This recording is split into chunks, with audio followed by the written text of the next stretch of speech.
अगर आपका भी पेपर 4 मार्च को इंग्लिश का है तो आज की इस वीडियो में आपको मोस्ट इंपॉर्टेंट पोयम बताने वाला हूं।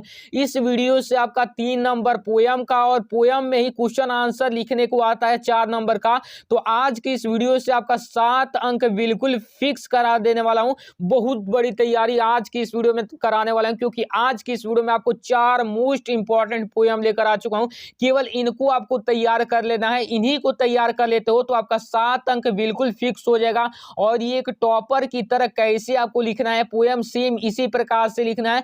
एकदम ये टॉपर की तरह पोयम लिखने का तरीका है। इस प्रकार से लिखोगे तो आपका एक भी नंबर नहीं कटेगा। और देखिए यहाँ पर 3 नंबर का आपका पोयम पूछा जाता है तो 3 नंबर आपका बिल्कुल फिक्स हो जाएगा। और पोयम वाले चैप्टर से ही क्वेश्चन आंसर पूछे जाते हैं तो 4 नंबर के क्वेश्चन आंसर पूछे जाते हैं तो 4 नंबर भी फिक्स हो जाएगा, यानी कि 7 नंबर फिक्स हो जाएगा। तो चलिए बिना देरी के स्टार्ट करते हैं वीडियो को। सबसे पहले देखिए यहाँ पर जिस भी प्रश्न संख्या में पूछा जाएगा आपका पोयम, उसको आप अच्छे से लिख दीजिएगा कि हाँ इस प्रश्न संख्या में, इस आंसर नंबर में यहाँ पर पूछा गया है। उसके बाद आप यहाँ पर लिखेंगे जो भी पोयम मतलब कि पूछा जाएगा लिखने को तो आप लिख दीजिएगा। तो यहाँ पर ये वाला पोयम तैयार कर लीजिए। द वे ए क्रो यहाँ पर सुक down on me the dust of snow from the hemlock tree, ये वाला एक पोयम तैयार कर लीजिए। और उसके बाद देन उसके नीचे लिख दीजिएगा पोएट का नेम। पोएट का नेम क्या होगा? रॉबर्ट फ्रॉस्ट लिख दीजिएगा। कौन सा पोएट लिखेंगे? रॉबर्ट फ्रॉस्ट लिख दीजिएगा, ठीक है ना। और इसी चैप्टर से इसी ये जो आपका पोयम दिया है इसी से आपका इस तरीके से क्वेश्चन पूछ दिया जाता है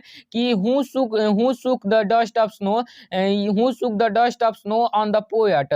तो यहाँ पर क्रो भर देंगे, ठीक है ना, क्रो लिखेंगे वहां पर, द क्रो सुक the dust of snow on the poem, on the poet, ठीक है ना। तो इस तरीके से क्वेश्चन आंसर भी पूछे जाते हैं। पूछ दिया जाता है कि where did the poet stand, तो अंडर द हेमलक ट्री लिख देंगे। तो इस तरीके से यहाँ पर देखिए हेमलक ट्री का वाला, तो इस तरीके से आपके क्वेश्चन आंसर भी पूछ दिए जाते हैं। तो इसको तैयार कर लोगे तो वो भी लिख दोगे, ठीक है ना। तो मोस्ट इंपॉर्टेंट है, तैयार कर लीजिएगा। रॉबर्ट फ्रॉस्ट नीचे लिख देंगे, ये जरूरी है लिखना, वरना नहीं लिखोगे तो आधे नंबर दिए जाएंगे, ठीक है ना, 1 नंबर काट दिया जाएगा। उसके बाद दूसरा नंबर पोयम है कि some say the world will end in fire, some say in ice, from what I have tasted of desire I hold with those who favour fire. देखिए ये जो फायर एंड आइस वाला chapter से लिया गया most important है, इसको तैयार कर लीजिए। यहाँ पर इसके पोएट का नेम हो जाएगा रॉबर्ट फ्रॉस्ट, ठीक है ना। तो ये पोयम भी मोस्ट इंपॉर्टेंट है। उसके बाद अगला पोयम आता है कि he stalk in the vivid strip a few steps of his cage, उसके बाद on pads of velvet quiet in his quiet range. यहाँ पर ये अगला पोयम है, ये भी मोस्ट इंपॉर्टेंट है।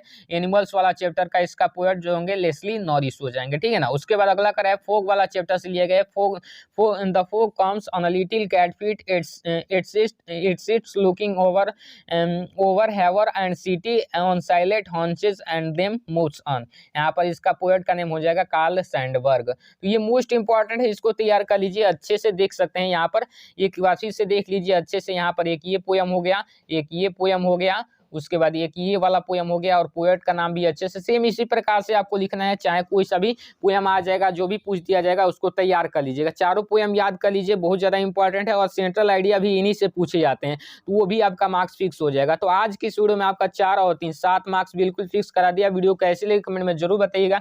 मैं मिलता हूँ आपको इसकी नेक्स्ट वीडियो में, तब तक के लिए जय हिंद, वंदे मातरम।